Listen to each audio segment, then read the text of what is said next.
Alright, so in this video I'm going to go over, just a quick overview of the trim sheet set, what it includes, and some of the best uses and practices, and then I'll show you a quick thing I kit bashed using this. So basically you can use this sheet for whatever you want. You can use it for concept art, for game art, whatever, it doesn't matter.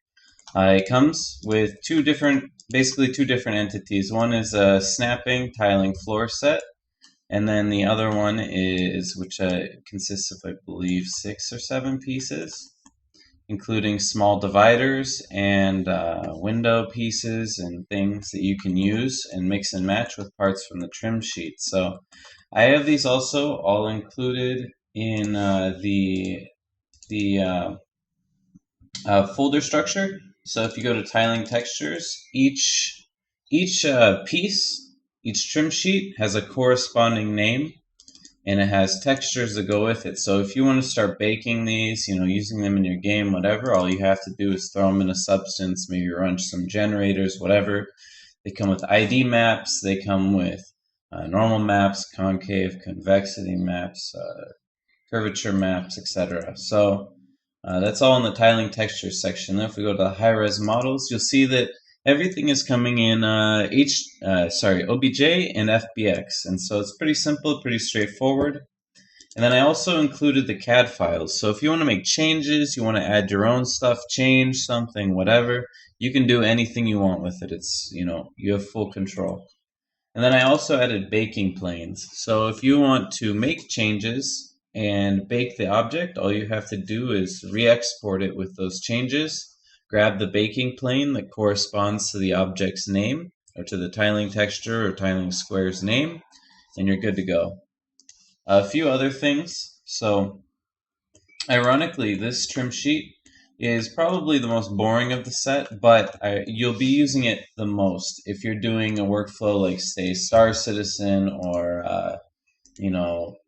Alien Isolation, and pretty much most high-end games now these days. And so what you're using these for mostly is doing edge trimming, and you're building the shader in Unreal.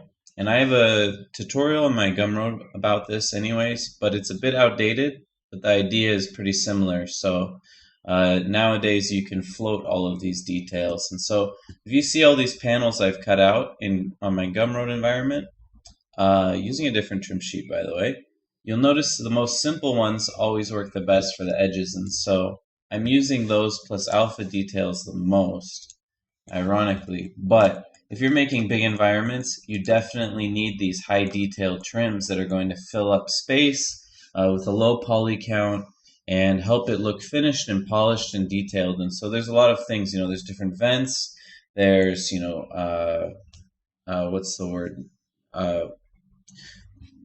Girders and vents, different types of walls. So for example, with this wall sheet, you can take just one piece like this, like so,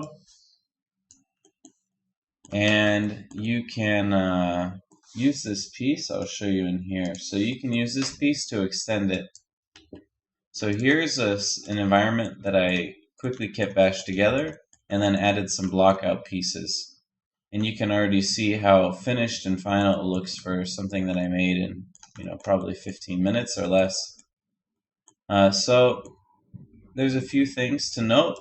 For example, pieces like this floor, get creative about how you're using them, because there's actually a lot of uses for seemingly simple things. I apologize also for the planes in the background. I live near but yeah. So you can make floors that are complete out of just single sections, and then also you are able to extend this.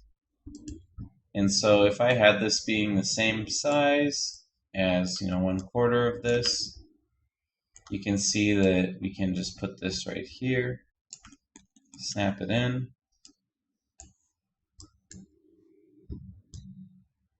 and now we have our long floor.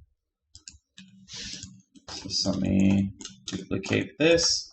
And the scales aren't perfect, but if you're grabbing them at the same time and building them together, they will be, and it won't be a problem. So Yeah, there's a lot of flexibility and things that you can build with this set. Let me just show this really quick. I had a small computer hang.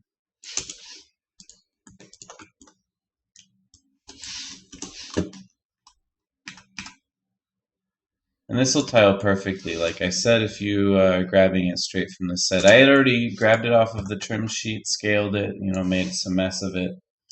And so it's not looking perfect right now, but I'm just trying to show the idea. So you can see, you can basically create an infinitely long floor. And then we have all of these pieces here that we can break it up with, so it's not repeating. We have junction areas, all sorts of stuff, all sorts of things you can do, pipes, cables, whatever. Uh, but yeah, so feel free to send me pictures of the things that you make with this. I'm excited to see what people make and use it for, whether it's game art or concept art. And yeah, I'll be making more of these more comprehensive sets and in different styles. And this is more of like a tech industrial style. And so I'll have more industrial ones, more clean ones, etc. So be on the lookout for those. And also any asset packs that will go with this set. So thanks for watching and hopefully using them. And yeah, enjoy.